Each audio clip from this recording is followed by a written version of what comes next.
2. The valley was wondrous.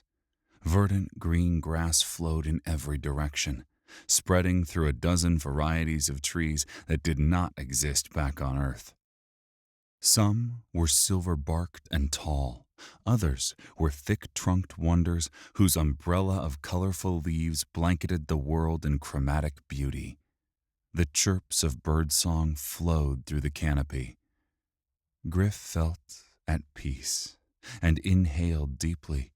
His time in the Barrow made him see how precious something as simple as the sounds of birds could be.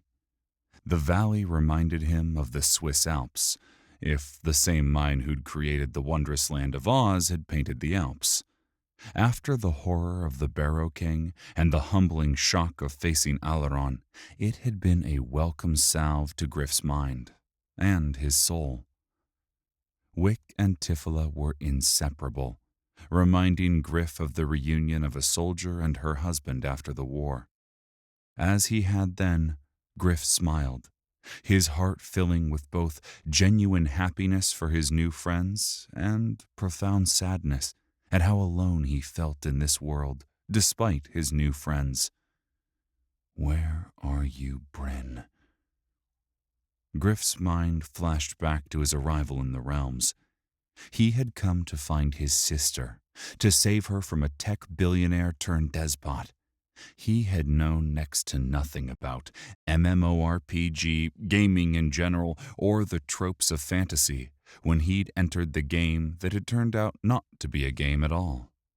Everything had gone to crap from the moment he'd landed face down in this odd universe of magic and possibility. He'd lost Lex, his only guide. He'd faced off against demons, lizards that walked and talked, and long-dead men. He'd died not once, but twice. And I learned and leveled and made friends, and we made it here. Despite all odds, they'd escaped the Barrow and all lived to tell the tale. Even that damn imp Zeg had made it through. It was an outcome that defied logic, and a part of Gryph, who had never been a religious man, felt the hand of Providence on him. As if sensing his mood, Ovrim clapped a firm hand onto Gryph's shoulder and squeezed. The look the men exchanged was one of relief and surprise. "I cannot believe that idiotic plan worked," Gryph said. "The realms are a strange place, my friend," Ovrim said, "and you made a good plan. We all played our part." As if sensing Gryph was uncomfortable with the praise, the tall, gray-skinned Zaidai looked up to the sky, where the sun had just dipped towards the horizon. "This is a good place to make camp." Gryph almost protested. He wanted to find a farm or a town, someone who could tell them where they were. How close are we to Bryn? Gryph thought. He looked back at the adjudicator with the piercing yellow eyes he now found oddly comforting, and he nodded. "You're right. We need the rest, and this place is beautiful." "It is perfect. So different from where I come from." The Zaidai's lips curled up into a sad smile, and he walked to the edge of the small clearing. He sat atop a moss-covered boulder, eased his crimson metal saber from its scabbard, and tended to the weapon. Precisely what it was made of and what it did was one of the 1,000 questions that burned at the back of Gryph's mind, but he knew the answers could wait. "Wick, Tifila, we're going to camp here for the night." Wick gave an enthusiastic thumbs up. "The lady and I want our own tent. We have some, urgent business that needs tending to." His grin did not fade, even when Tifila punched him in the gut. Gryph smiled and said back, "We have tents?" "Shit," the blue-haired gnome said. and Gryph had to laugh at both his friend's adoption of Earth's swears and the genuine sullenness that crossed his suddenly youthful face. "We have something better," Tifila said, and she closed her eyes and began a low, murmuring chant. Her hands and fingers moved in intricate patterns as she began to cast. Watching Tifila cast made Gryph's eyes go wide in joy. He still hadn't got used to the fact that the realms was a place built on magic. As he eased himself down, back to a tree clad in unearthly silver-blue bark, he pondered this strange universe. He'd been under such constant and horrifying attack since entering the realms, he'd had no time to consider the wondrous insanity of it all. "I am in another world, another universe," Gryph thought to himself. "It doesn't seem real." He looked about him, drinking in the beauty of the world. Not only were the trees more magnificent than any he'd seen on Earth, but the small creatures flittering among the branches were equally strange. Despite the trilling birdsong coming from the tiny flying creatures, he discovered they were not birds at all, or at least not like any birds he'd ever seen. One of the sing-song creatures landed on a branch near Gryph and stared down upon him. It looked for all the world like a small blue salamander had taken the bipedal form of a man. It stood on the branch, large eyes staring unblinkingly at Gryph. It shook the 4 clear wings that sprouted from its back, and Gryph got the impression that the tiny creature was both curious and irritated. The light passing through the wing membranes shimmered all the colors of the rainbow, reminding Gryph of a dragonfly. He used Analyze. Blue-skinned lutin, level 3, H23, S17, M33, SP0. Blue-skinned lutins are distant relatives of pixies, and, like their cousins, are fond of mischief.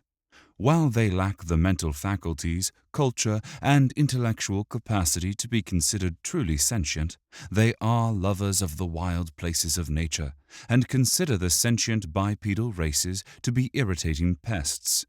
Most sentient races have the same opinion of lutins, who have been known to steal the hair from man and beast alike.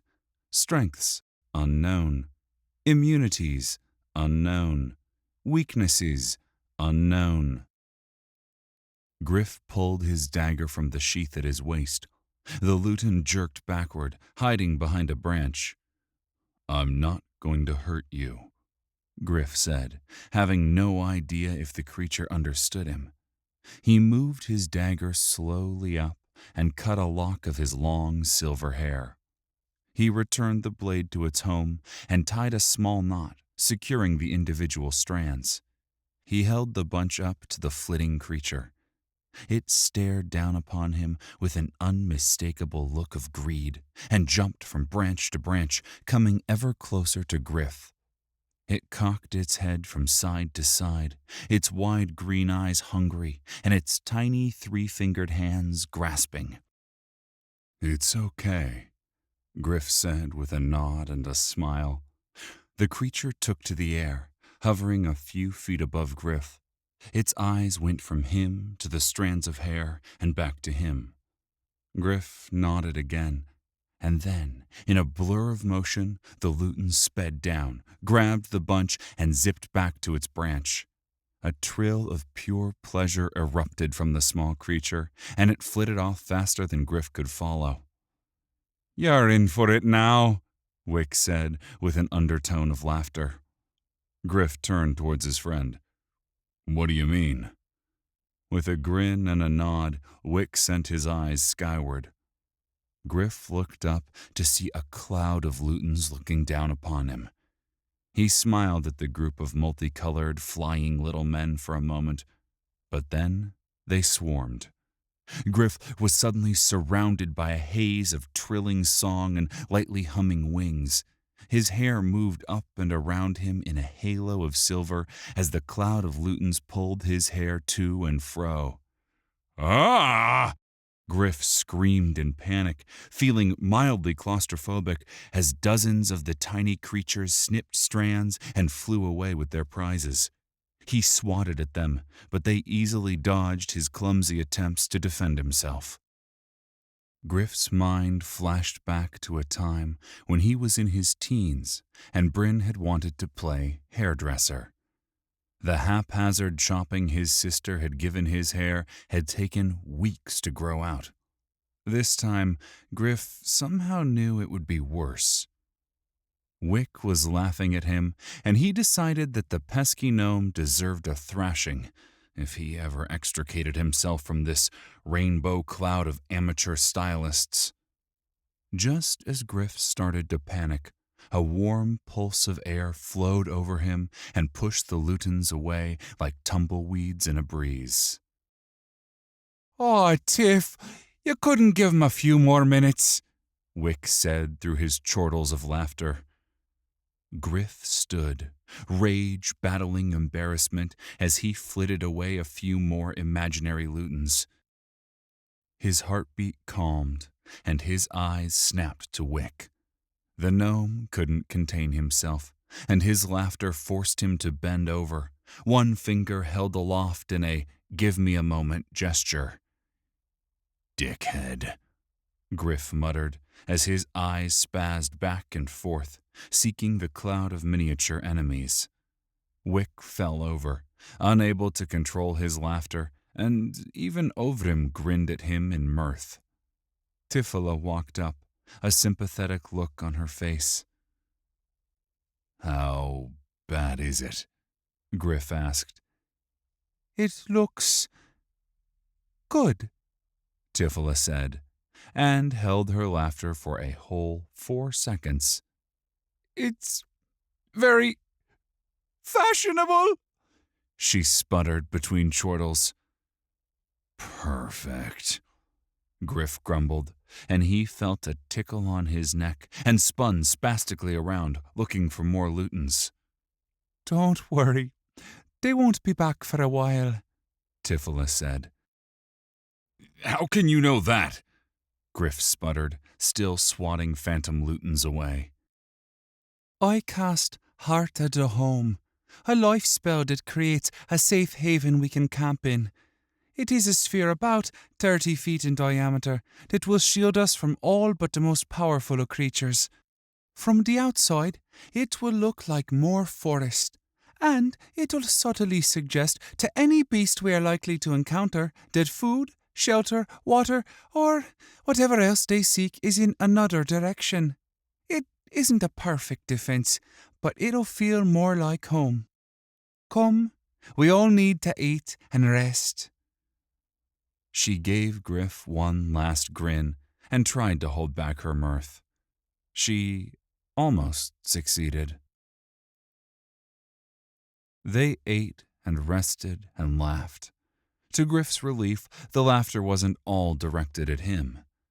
After dinner, Gryph decided it was time to look at the prompts he had minimized while they were still in the barrow. You have learned the skill Leadership, level 1 to 3, level 1 plus 2 GH level bonus. Skill type, passive, active. You have stepped up to the plate of leadership multiple times and have shown the capability to lead. A perk point has been spent on Adventure Party. You may now organize your fellows into an adventure party. Members of your adventure party benefit from your leadership perks. All followers now have the secondary stat Morale. Morale increases by 1 point per 10 levels of leadership skill. Be warned, your decisions as a leader have consequences and can increase or decrease the morale of your followers. Adventure Party max members, 5, including leader. Gryph scowled at the prompt, Not because the skill wasn't useful, but because it dredged up unpleasant memories. Back on Earth, in the army, he'd been the leader of his squad. It had been his respect for the chain of command that enabled the massacre that had led to his court-martial. He had been a scapegoat for the actions of his lieutenant, but it was also true that Sergeant Finn Caldwell should have done more to prevent the massacre. Ever since then, Finn, and now the elf who called himself Gryph, had done all he could to refuse the mantle of leadership. Life sometimes had different ideas. Maybe it was time for Gryph to leave Finn's ghosts in the past. Easier said than done, Gryph thought with a sigh. He thought it was odd that the prompt said he'd earned leadership as opposed to having learned the skill. If he ever saw Lex again, he'd have to ask the curmudgeonly banner what that meant. He was also annoyed that the game mechanics had spent one of his precious perk points without his consent. But then when he saw the benefits, his frown turned into a smile. Adventure Party. This perk allows a leader to form an adventure party. There are 5 tiers of adventure parties, and each increases the number of followers able to gain all boons and XP bonuses. Adventure Party. 5 max members, including leader. Adventure Group. 6 max members, including leader. Adventure Troop. 7 max members, including leader, plus mantra. Adventure Company. 8 max members, including leader. Adventure Guild. 10 max members, including leader, plus charter. Boon. A boon is an automatic bonus given to all members of an adventure party upon that party's formation. Boons are created using magic spells, as well as some abilities and perks already known by their creator. Once a boon is chosen, it cannot be changed. Boons remain in effect as long as the adventure party is active. Boons are stackable. Experience bonus.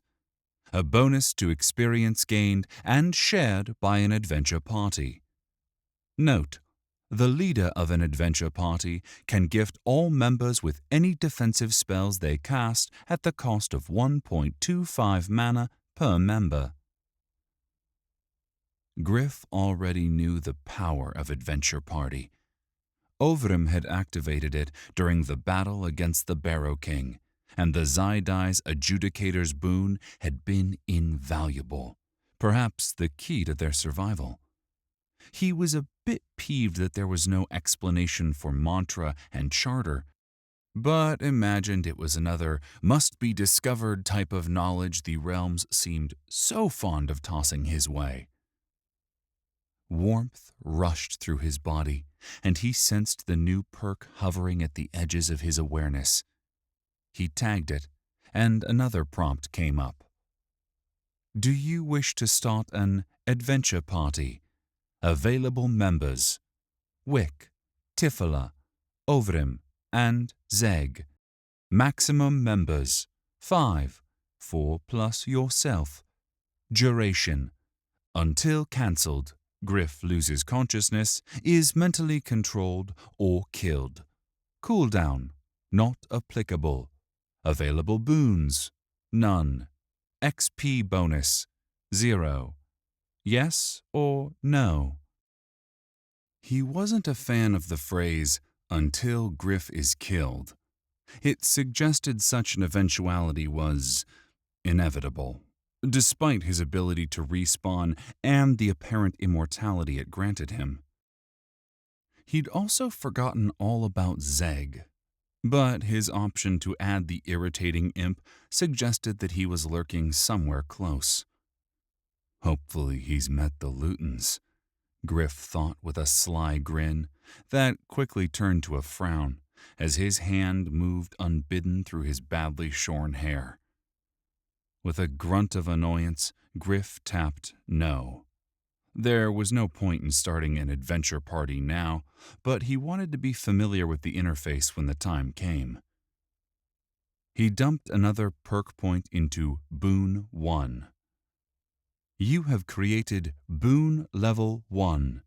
You may create a boon to be shared with your adventure party based upon your current skills, spells, perks, or other. Boons will last as long as the adventure party to which it has been granted. Do you wish to create your boon now? Note: choose wisely. Once created, Boon 1 cannot be changed. Note: if applicable, the boon power level is determined by either the level of the skill the boon is derived from or the leadership skill, whichever is higher. Yes or no? Gryph was stunned. The freedom and potential power of boons were incredible. There were so many options for him to choose from. Halo of Air had saved his bacon several times, but that seemed to have limited effectiveness for an adventure party. Ovrim had taught him telepathic bond, and he'd already seen its power. But choosing that as his boon seemed short-sighted, as Ovrim could already grant it to the group. Yet the Zaidai had ceded the leadership role to Gryph, something Gryph was still not comfortable with. They could also be separated. What happened if Ovrim was knocked out, or, worse yet, killed? He put a mental check next to telepathic bond, but then cycled through his other spells and powers and found his mind drawn to his divine perk assimilation. His finger trembled at the idea. Assimilation was a powerful perk. Once a week, it allowed Gryph to assimilate one skill from a defeated opponent. He had used it to assimilate soul magic from the Barrow King Utserio. Not only would assimilate allow his adventure party to learn new skills, but it would level commensurate to a third of the defeated enemy's level. Killing the Barrow King had granted Gryph level 25 in soul magic. Without hesitation, Gryph mentally moved the divine perk into the Boon 1 slot, and a prompt leapt into his vision, all red and angry. Error. You cannot use a divine perk to create a boon. Figures, Gryph muttered. With a frown, he cycled through his other options. I guess that would have been too easy. He considered Mind Shield, but decided that because it only worked against people and beasts capable of using thought magic, it had limited use. Another option was the Chthonic spell Demon Scales that he'd learned from Zeg, although learned was not an accurate description of how that had gone down. The imp had jumped onto Gryph's head and forced knowledge of the spell into his mind. Despite the rude delivery method, Gryph was excited to cast the spell and quickly saw the benefits of the Netherworld incantation. It provided a bonus to armor class without taking away any mobility. It would currently only provide a 10% boost, but that would grow as either his leadership or chthonic magic skill leveled. Nearly every option was tempting, but he knew that information and coordinated action in battle could mean the difference between life and death. He pushed telepathic bond into his Boon 1 slot. Congratulations! You have created Boon 1 telepathic bond. Whenever you form an adventure party, all members will receive the ability to communicate mentally over distances up to 200 feet. Any member can detect the relative location of any telepathically bonded member of the adventure party by concentrating. This ability is effective up to 500 feet. Additional benefits will be revealed as Gryph's leadership level advances. Duration. Until cancelled, Gryph loses consciousness, is mentally controlled, or killed. Well, huzzah, Gryph thought, pleased with his choice. He shifted focus back to the leadership perk tree and eyed the experience bonus perk. The realms thrived on power, and to get power, you needed experience. Without hesitation, he dumped a third perk point into the first level of experience bonus. Now, any adventure party he led would gain a 25% bonus to any experience they earned, whether it was from quests or slaying monsters. Gryph closed down all the leadership prompt windows and smiled to himself. He might look like a 5-year-old had played dolly with his hair, but he and his people had just become a bit more badass. And that matters much more than looks, doesn't it? He pulled a hand through his once long and lustrous hair and grimaced. A few other prompts blinked, begging for his attention. He tapped the one that seemed to be related to his leadership skill prompt. You have unlocked the secondary stat, Morale. Morale is a measurement of the trust your followers have in you and your ability to lead. Morale is measured on a scale of -100 to +100 and always starts at 0. A leader's leadership skill will add 1 point for every 10 levels. The events and course of the battle and decisions made outside of battle will alter the morale positively or negatively. Exactly how events affect morale must be discovered over time. -100. Surrender. The follower drops their weapons and surrenders. -75. Cowardly action. The follower has a 50% chance of fleeing the battlefield. -50. Decreased attack speed. Half times attack speed. -25. -50% to stat regeneration. -10. -25% to stat regeneration. 0. No bonus or penalty. +10. +25% to stat regeneration. +25. +50% to stat regeneration. +50. Increased attack speed. 2 times attack speed. +75. Heroic boost. +5 to all attributes and +50 to all stats. +100. Invincible. Damage taken by followers reduced by 50%. Damn, that is cool, Gryph said aloud. What's cool? Wick said. You cannot be talking about your hair. Gryph gave him a 2-fingered gesture that the gnome could not possibly understand, but whose meaning was obvious. Well, that seems unfriendly, Wick said. Shush. Grown up at work over here, Gryph retorted. You sure look the part, Wick said, dripping sarcasm and earning another glare from Gryph. Children, don't make me come over there and spank ya, Tifila said. Promises, promises, Wick said with a wink. Behave, Tifila said. You're no fun, Wick mumbled under his breath, but he leaned back and closed his eyes. Despite the ribbing, Gryph smiled. Wick snuck a peek at Gryph and grinned. Overham seemed oblivious to the whole exchange as he sat cross-legged in meditation, but Gryph knew that the warrior monk had heard every word. It had been a long time since he'd been able to call someone a friend.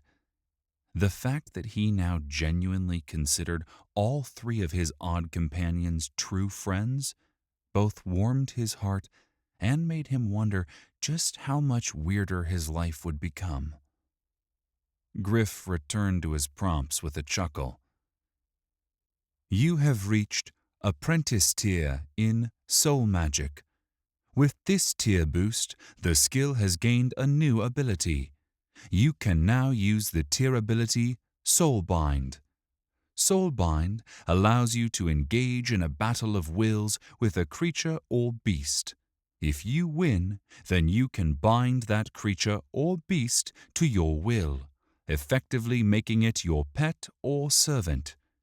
The creature will fight alongside you and take basic directions. The complexity of those directions is limited by the creature's inherent level of intelligence. Control limit 1. Note: you can release control of any soul-bound creature at any time, but beware, they may turn hostile. Note: each successive tier of soul magic enables you to soulbind an additional creature to your will. Note: the binding of a sentient creature is considered a corrupt use of soul magic and may push you down a dark path. Gryph's eyes went wide at the possibility. He'd fought some insane creatures in his time, and the idea that he might turn one from enemy to ally was perhaps the best news he'd received since leaving the Barrow. It almost made him forget about his hair. Almost. A deep yawn overtook him, and Gryph realized just how exhausted he was. He looked over to see that Wick and Tifila had lain down, cuddling each other. Ovrim was still meditating. Guess I should get some sleep as well. He laid down, used his arm as a pillow, and closed his eyes. A prompt filled his vision. Due to the El Edrine racial trait, soul reverie, you cannot sleep. The elvish races do not sleep like the shorter-lived races. Instead, when in need of rest, they will enter a trance-like state where they will experience snippets of past lives lived by their immortal souls. Elves must enter soul reverie at least once a week or have all stats and attributes negatively affected due to exhaustion. Do you wish to enter soul reverie? Yes. No. What the hell? Soul reverie? Past lives? Gryph had known people back on Earth that claimed to have memories of past lives, but he'd always thought of them as unhinged wackos. After all, not everyone could be Caesar or General Patton or Joan of Arc in a past life, and nobody ever claimed to have been a gutter rat or a slave or a drunk. But here, in the realms, it was a real phenomenon. A bit nervous, Gryph mentally tagged the yes button, and his eyes closed. The sounds and smells around him grew distant, and he found he was floating on an endless sea of silver. Spheres rose in the reflective surface, expanding like soap bubbles. Images of places, people, and events flowed across them, touching the edge of Gryph's awareness before popping and disappearing like an ill-remembered dream. Gryph focused on the closest and saw himself as a child that was not Finn Caldwell, but a young girl, smiling, her face stained by mud. She wore a basic linen dress and ran through tall reeds along the bank of a wide river. A voice raised in joy flowed over the water, and Gryph was happy. Then the bubble popped, and he was back floating on the silver sea. Another bubble expanded right in front of him, and part of him wanted to back away. I do not want to remember this life, a distant part of his mind warned him. But the bubble of thought stuff burbled around him, and once again he was elsewhere. He was tired, and he was far too low to the ground. Where the last memory had been sharp and vibrant, this memory was dull and clouded, as if he remembered it through a fog of alcohol or anesthesia. He was in a massive underground chamber, and someone was yelling in a violent and angry tone. He blew off the voice and focused on a massive cube of silver-gray metal. It reflected a distorted face back at him, a face he knew was his own, but one that he did not recognize. It bore a ragged beard, a broad nose, and a furious scowl. A band of dull iron and shining jewels crowned his head. He placed both hands upon the metal cube, but unlike the joy he'd experienced as the child running along the river, he felt a grotesque rage of helplessness burn through him. He screamed from deep within as he sensed another mind, a horrid, singular alien presence blocking him, and he knew that he was but a passenger in this body. The crown grew warm on his head, and one gem, a large, clear diamond, glowed with internal light. He placed hands that he did not control atop the cube, and the metal bubbled and flowed. The fearful and angry voice that begged for his attention grew louder, tinged with desperation. Gryph tried to call for help, but the other presence controlled his every move. The metal of the cube parted, and a rumbling buzz built in his ears. Gryph heard one last desperate plea, but the entity controlling his body paid the speaker no heed. Silence reigned for mere moments before the blade of a sword exploded from Gryph's chest. He felt his heart puncture and heard a terrible yowl of anger as the presence became fully known to him. Prime, Gryph thought in shock. I am Prime. Something soft and moist smacked him upside the head, and the vision faded.